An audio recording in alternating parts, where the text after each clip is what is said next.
Hello and welcome to The Habit Architect. My name is Michael Cups. I'm your host as usual, and I'm looking forward to our conversation today. We've actually got a multi-talented, I think that's the right way to say it, lady joining us who is the founder and CEO of two companies. One is Innovate Forward Marketing. We're going to talk a lot about that, but I also want her to touch on Inspire Forward Coaching because it's really interesting how she coaches people on their headspace. You know, what is going on in their brain when they are trying to manage change, when they're trying to stick to habits, what are they and things like that. So I'm really looking forward to talking about that. And then we're going to get into Innovate Forward Marketing because what she's doing there is building systems for her customers to build revenue engines. And we're going to walk through kind of step by step of how she does that. So both are very good topics and they're somewhat interconnected, but for the most part, they're two different companies. Again, as usual, do go to your favorite podcast and like and share and all that stuff with us, whether it's Spotify, etc. And also do go check out Time Bandit at timebandit.io. So without further ado, let's bring on Nataly Huff, who's the Hello. founder. Hello. How are you today? Well, good, except I'm not seeing you yet. There we go. Now Here I I see am. you. Hello. How are you? You're coming to us from Minnesota today, right? I am coming from balmy Minnesota where we had enough sun for everybody to go outside for the entire week. Nice. Nice. That's fantastic. Well, I'm in Louisville, Kentucky, and I've noticed they packed up some snow, but there's not a lot of snow. It's actually kind of green, which is scary. Well, Welcome. Thank you so much for joining us. I look forward to talking to you about these topics. Why don't we start with just an introduction of yourself and those two companies? yes, absolutely. I'm Nataly Huff. I have spent my entire professional life in driving growth.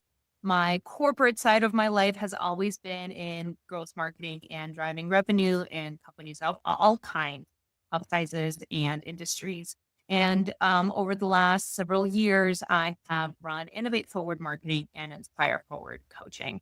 Those two are also focused on driving growth, one through organizational systems and driving businesses forward, and the other one specifically focused on professionals and individuals. But it all kind of comes back to the same concept of driving growth requires better systems and better habits. Yeah, yeah, absolutely. And that's the topic that we love to talk about. It's interesting because, well, I'm sure this wasn't an accident, but you have forward in both of your titles of your companies, which I think is smart because it is about the next steps and the next things, not necessarily staying where you are. And I think we're all challenged with that. And sometimes it can be daunting. Sometimes it can be challenging to think about changing things. But so let's start with Inspire Forward Coaching. I mean, Absolutely. an executive comes to you and says, I'm stuck. I've got these problems. I need to do this better. I mean, how does that engagement go? Absolutely. Usually, I actually don't work with executives. There are Oh, a few executives here and there that I support. And while my focus is executive coaching, I like to support mid-career professionals, nice. which is where the moving forward aspect really Yep. comes along. So somebody will come to me, they have been successful in their career, they have been making progress, they've been checking boxes, and either they want to move the next step up the ladder and they're not exactly sure how, or Okay. they're looking around their ladder and they're saying, I think I'm on the wrong ladder.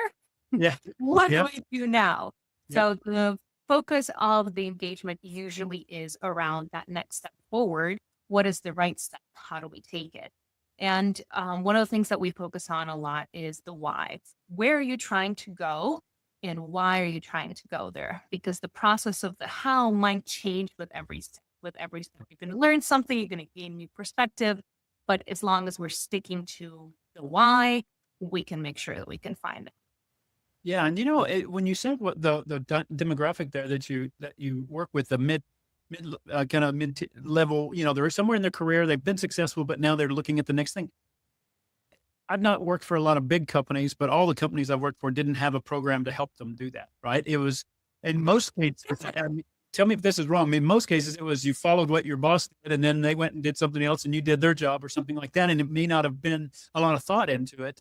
I mean, maybe that's No, you're absolutely right. Most companies don't actually offer mid-career professionals unless it's specifically a retention tactic that this is a high potential talent that they don't want to lose, or it is somebody that it is on an. But even in that case, they tend to not really offer executive coaching unless somebody's actually an executive. And yeah, sometimes it's too late. yeah, Sometimes you might want to recognize what is it that is driving your actions is Yeah. driving the actions of people around you. How do you bring your best self forward, and how do you bring out the best from your team before you're an executive? Could be a very helpful trait to have, and very helpful set of skills to have before Yeah. you're in a role. Well, and I think it's the thought process too, right? Yes. It's sitting down and saying, do I like what I'm doing? And is this going to be where I want to spend the next decade or 2 decades of my career?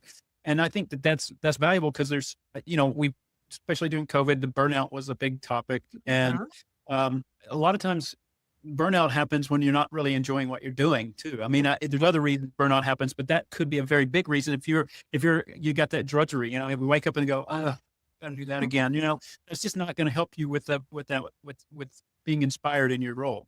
Absolutely. So there's two things that I talk about in this case, and they are very much tied in. One is, what is it that is actually important to you, and how are you integrating that into your daily life, into your daily work life, which sometimes is a very sober reflection. You figure out what your sort of values are, and you're recognizing that you're not spending any of your professional time on it. Well, Yes. no wonder you're drained. And then the other one is integrating some of the habits that refill your energy, right? If we think about how our brains work, we have a prefrontal cortex that is using up 20% of all of the energy that our entire brain uses. Our brain, just, this big, uses 25% of the energy of the entire body. So it is very, very inefficient, which means that the part of your brain that is doing the thinking and the problem solving runs out of calories very basically. Right. So Exactly. after a certain amount of time, you just can't think anymore. So how do you integrate little habits into your day that allow you to refill that tank and then come fresh and actually useful to the next meeting and problem? Yeah, I love that, because what the training that I do with Time Bandit is, we start with your values, right? We understand what those values are, and it's not a one word, because you probably get this too when you ask somebody, what about the values? They could say, family, health, and wealth, or something like that, right? And they Perfectly mean. Yeah, exactly. And then we try to put an action. So I love the way you approach your engagements there. So let's move on into because I think what you do with marketing teams sounds very similar. It's just not one brain. It's many brains. Is that fair to say? Yes, absolutely. So when we talk about marketing and revenue operations, yes, there's some cases that we're looking at fairly siloed problems that we're trying to solve. But really, my goal is to look at what the entire customer journey is and understand how that entire process flows, and where we see gaps, where we seeing repetitions, where we seeing overlap, where we seeing things that are not efficient, not effective, and really detract from the customer experience. Right. And so, I mean, that is a collective headspace too, like you were talking about earlier, right? And then, so the goal of of your work there is to help them grow their business, right? So they come to you and they say, we're stuck. We've hit a revenue plateau. We're not. We think we should be doing better. So can you help us? So walk us through the diagnostic all the way through the engagement.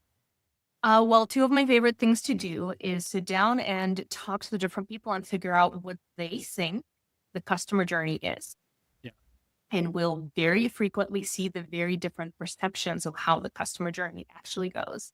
And then we'll do a study of some sort to understand what the customer journey actually is. And the look at the gaps between those two is usually very informative.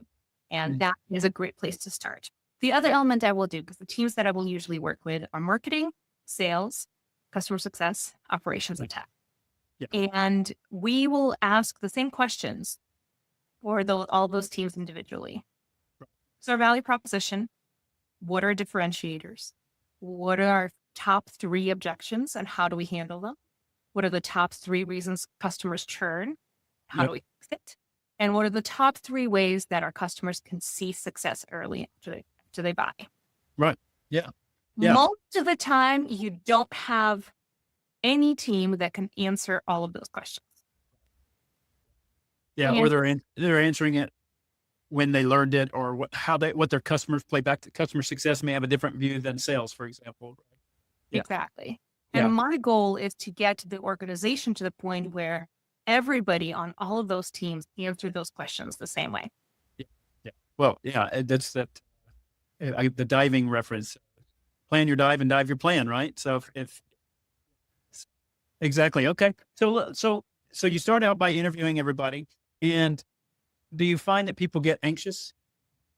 Depends on the people and depends on the leadership. Sometimes and actually most of the time I am brought in when there's a new leader in the organization and they Uh, look around and they say, "Oh, we need some help." And then some of the previous subject matter experts in the team feel like I'm going to come in and tell everybody that they've been doing their job wrong. Some of this is just basic relationship management. And sometimes it is my job to repeat something that they have been saying for years. I have more credibility because I come in from the outside. There's pluses and minuses to being an external consultant. But oftentimes people are just excited that somebody's going to actually give a voice to a Yep. problem that they've seen. And a lot of the work that I do ends up being cultural as well. Sometimes we talk about incentives, sometimes talk processes, but the goal is for all of these disparate siloed teams to start thinking about themselves as a part of the same revenue engine and Yeah. talking to the same clients throughout the process. Well, what I like about that is that the interesting thing is you said people are really excited, and that's because they feel like they're going to be listened to. Mhm. Most likely, I mean, everybody wants to feel listened to because they have ideas or they have experience or whatever it may be, and that just sometimes we get so busy in our day in day out as a team that we don't sit back and listen to what each other are telling us, right? Because emails and thing, and even worse, or instant messaging and stuff like that, right? So that's an interesting thing, and if I'm thinking about that, going back to your other coaching business, you're kind of clearing their headspace a little bit too, right? So they're getting them refocused. Is that a fair way of saying it? I don't know. Uh, Refocus is probably one of the ways to say it, but we're getting them focused together. Yeah. So in those conversations, one of the questions that I will always ask is, okay, so this is a priority for you. What hasn't been solved before? What have been the obstacles so far? And in that, we start seeing some of the patterns and some of the internal hiccups that are preventing some of the progress. And granted, there is usually a big pile of opportunities, and we need to figure out which ones are urgent, which ones are important. Which ones do we do first? And communicate that. But how do you manage that prioritization once you have your full list is a conversation all of its own. But having somebody with a safe space to Yeah. clearly say, I've been raising my hand about this, but nobody listens. Yeah. Or we really want to do this, but it requires this technological investment. It really gives you clarity around where things are hiding. Yeah, that makes sense, and it's interesting. I've been a part of some, and hopefully this question isn't too off track, but what do you do when there's obstacles like a founder that has a very strong opinion about what it is, but the team feels it's a little different? Well, where the founder has priorities that the team doesn't agree with, or where the Yes, founder yes. doesn't see Yeah. the issue. Yeah. Usually that's an issue with a communication of founder strategy. And I do see this a lot specifically with founders who have a very clear vision in their mind, have never been able to translate into anything on paper or Mm. communication. Yeah. That is more of a coaching opportunity. And Yeah. depending on my relationship with the founder, we might have those conversations or but in those cases, it's really a internal communication strategy that hasn't been in place. Yeah. But sometimes we'll see just very blind optimism from the founders versus from what the team is seeing Yes. every day.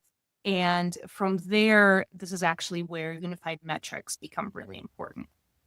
Many times I'll come into an organization, you'll have the marketing team and the sales team and success team all measuring different things, or maybe even measuring the same things differently. So Differently. there's no trust in the numbers. There's no ability to have a sober look at reality. And clarity is an absolute requirement for any sort of progress moving forward. So step one is, okay, we all know what the customer journey looks like. Step two is, how do we measure it? What do we look at to see if we're doing better, if we're doing worse, or where our issues are? Yeah, that makes sense. That makes sense. So let's take it. So you've gone through that exercise, and now you're at the revenue engine standpoint where you've got, let's say top 3 ideas. You may have 20 ideas, but the top three, how do you help the team get ready to take that on? Change management is part of the process, right? Change in general can be very, very terrifying. And we oftentimes think about change as a beginning of something new, but really change from a mental perspective, it's the end of something previous. So we need to, one, identify who are the people that are emotionally tied to the previous process, understand why, and communicate and over communicate with those people. Bring them into the definition and the redesigning of the process moving forward. And just because we launch something doesn't mean it's done. So if Right. a new process is launched, having that ongoing feedback, communication, and iteration, especially with those that have grief, for lack of a better term, for the loss of the certainty of something that they've been doing for a long period of time, Yeah. that's going to help with the adoption, but it's also going to help with the improvement of whatever initiative we're putting in place. Because we're never going to get it exactly right the first time. Yeah. We're going to put it in place. We're going to try it. We're going to learn something. We're going to fix it. We're going to learn something again. We're going to fix it again. Yeah. And setting the expectation that this is going to be the process. This is not just going to launch and done. It's a big part of the equation, but also following through on. Yeah. And I think the measurement helps them reinforce that they're on the right path, right? Exactly. When you set the foundation for what are we measuring and how do we want it to look in the beginning. Yeah. Yeah. Well, and if you think about any of our personal habits that we inject in our personal lives, measuring those and seeing results keeps us motivated to do the next time. Right. And same thing in business. I think I don't know if a lot of business teams think of it that way, but it really does help them when they have a good staff meeting that says, hey, we saw a bump in this, or because of the change. Absolutely. And we want to talk about interim metrics as interim metrics. We don't know what the end result's going to be, but directionally, this was X, now it's Y. That's really promising. Yeah. Or directionally, this was X, now it's Z. Okay, here's some things that we're going to watch for, but the transparency and the intermittent approach and conversation is also really helpful. So just like when you're building your roadmap for whatever your big vision is, you're not going to go from 0 to 100. You're going to go from 0 to 1, 1 to 2, and 2 to 3. Yes. Having that conversation and that expectation for any strategic initiatives within an organization is the exact same approach. And it's so important for what you just said there, that you have to go from 1 to 2 to 3. You can't go from 1 to 5. And so often I've seen, and because I've been in sales and marketing my entire career, and particularly with sales leaders, because they have this innate confidence in their own ability to change the outcomes. And so they apply that to the teams, and not that we do these anymore. Well, maybe somebody does, but I remember call blitzes, right? So they bring all the sales reps in from around the country or the city or state or whatever they were. And they'd say, oh, we're going to do is make phone calls today, and we're going to make outreach to everybody. And thinking that was going to change the overall trajectory. It might change a little bit of behavior, might be teamwork. There might be good benefits of it, but it's not going to change the way the company's path is, right? Because you can't go from one to Not. So one of the things, this example is perfect because most of the time the issue is not volume, and most of the time the issue is not call efficiency or sales efficiency. The issue is who are we calling and what are we telling them? Yes. Right. So Yep. if we start bringing marketing and sales and product and success into the equation and talk about who are the people that we can make successful easily with our product today, Yeah. not with our product vision 10 years down the road, Yeah. but who is going to be really excited with what we have to say right now and be willing to hand over the money. Yeah. Those are the people that we want to talk to as marketers. Those are the people that we want to talk to as qualified leads within sales. Those Right. are the people where the sales process, the average order value, and the time to close is going to be the shortest.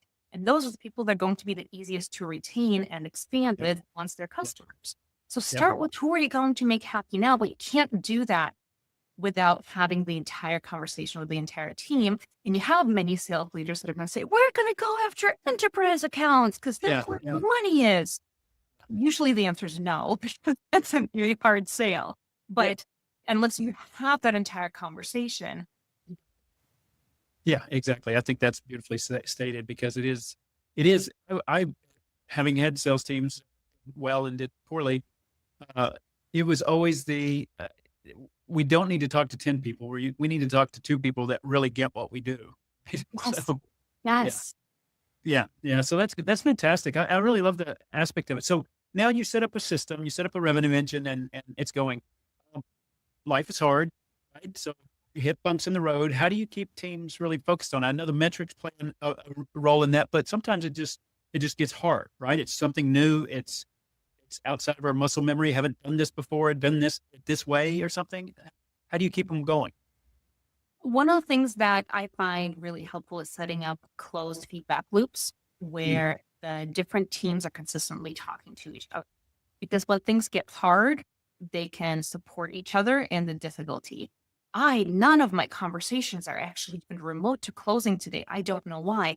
I know what you're saying because all of my ads are how their click-through rates are dropping right now. Okay, let's mhm. look at solve this together, right?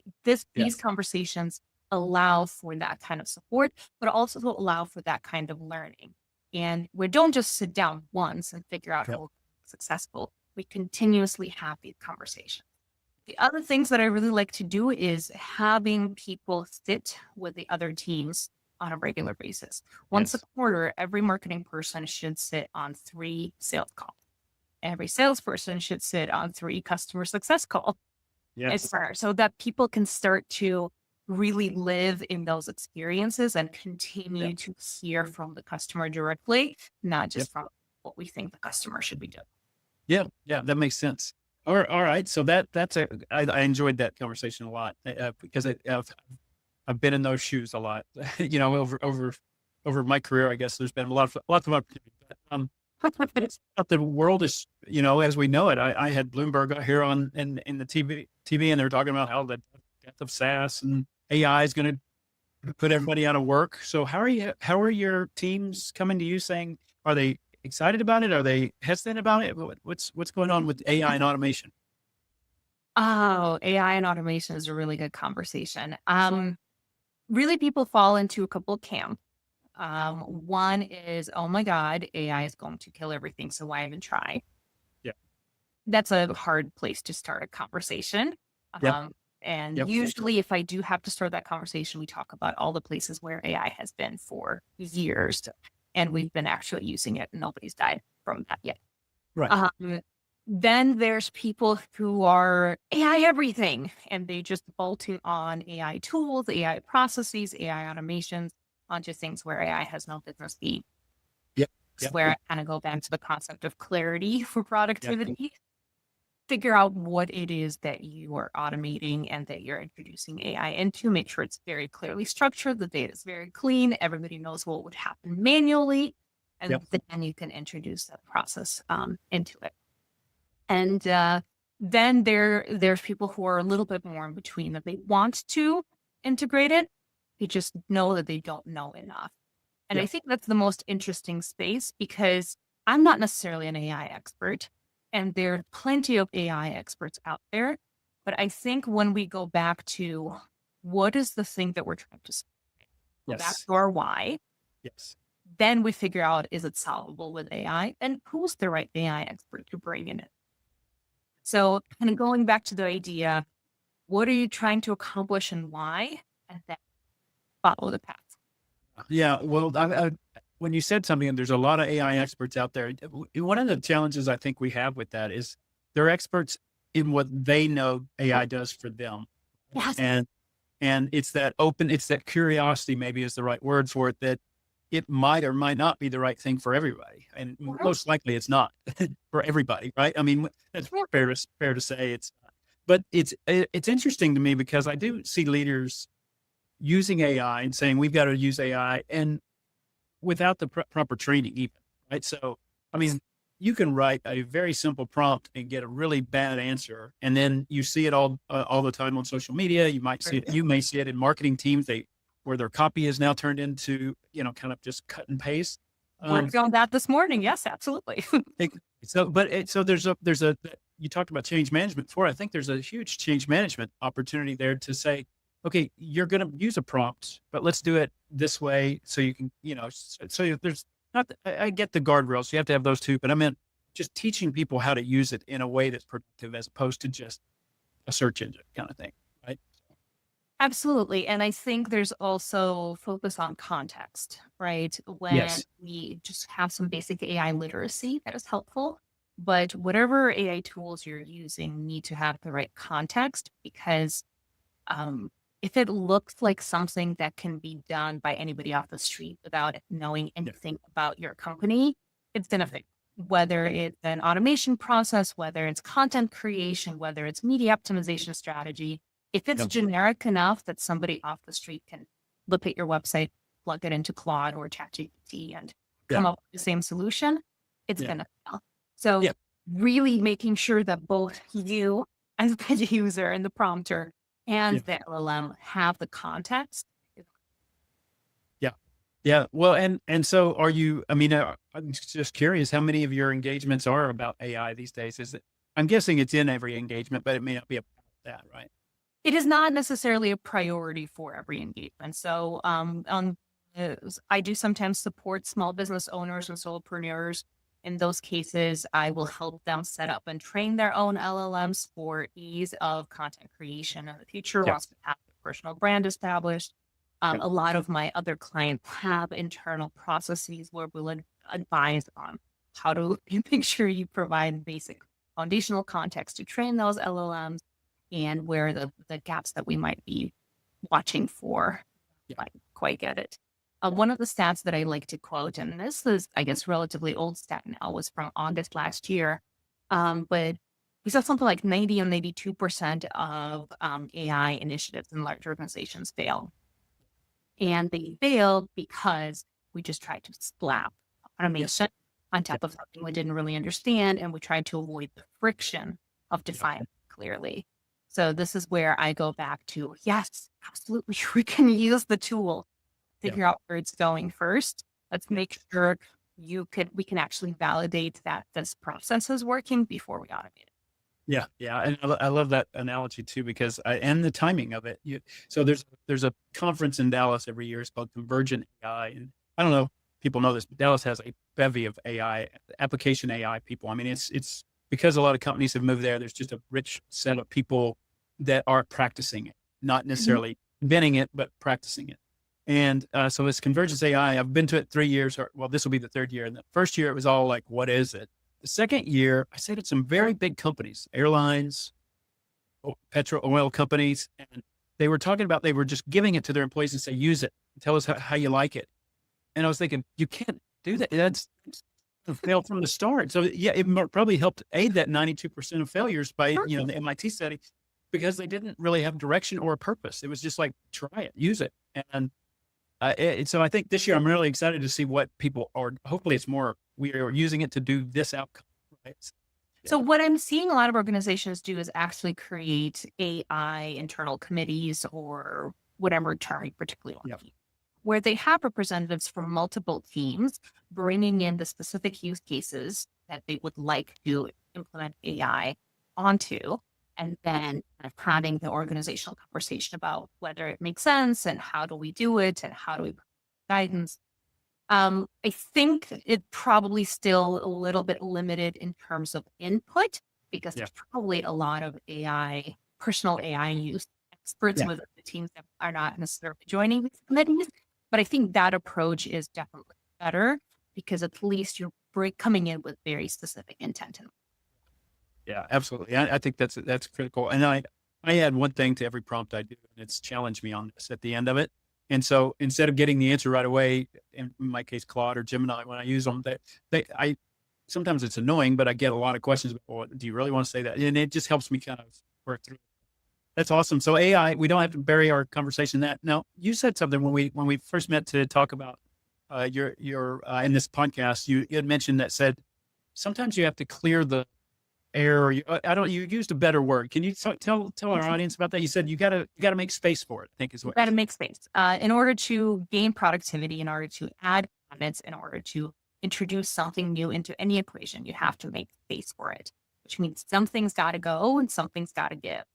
The very basic corporate approach for this is a stop, start, continue. What are you going to stop? What are you going to start? What are you going to continue doing? Requires Yeah. just a look at what's actually performing.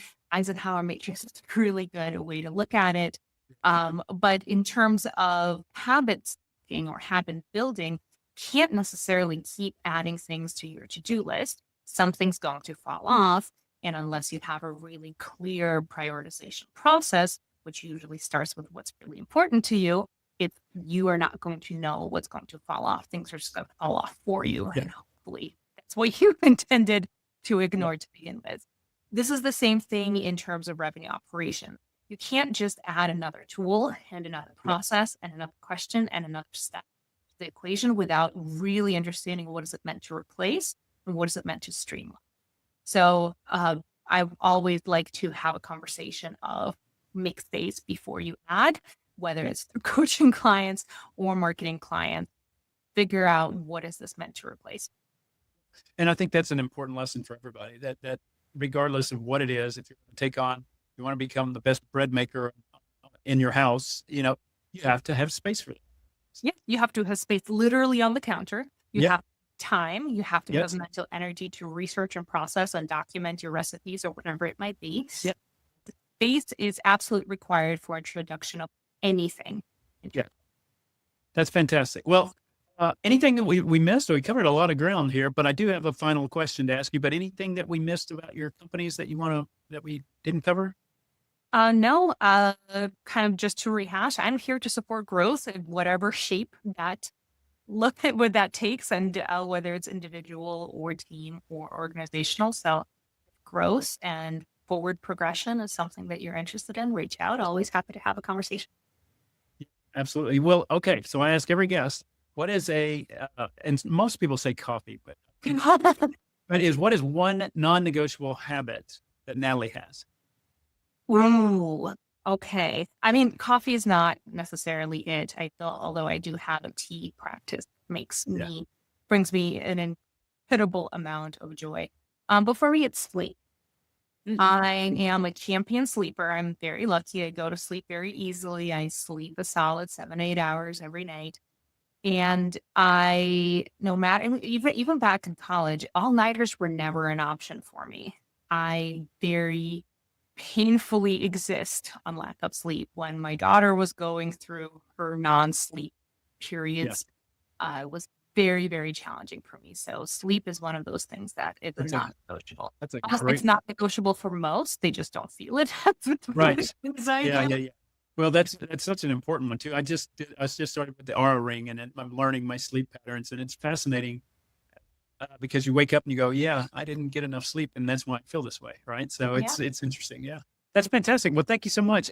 Just real quick, if somebody wants to find you, I know we've had a ticker going, but maybe just repeat how to get in touch with you. Yes, absolutely. LinkedIn is the easiest way to get in touch with me. You can find me as Nataly Huff on LinkedIn. It is up here on the ticker. And my businesses are Inspire Forward Coaching and Innovate Forward Marketing. You can find all of those on LinkedIn as well.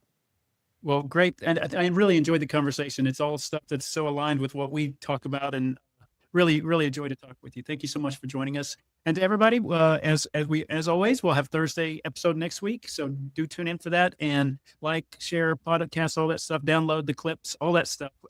We enjoy having this podcast and we hope you enjoy it as well.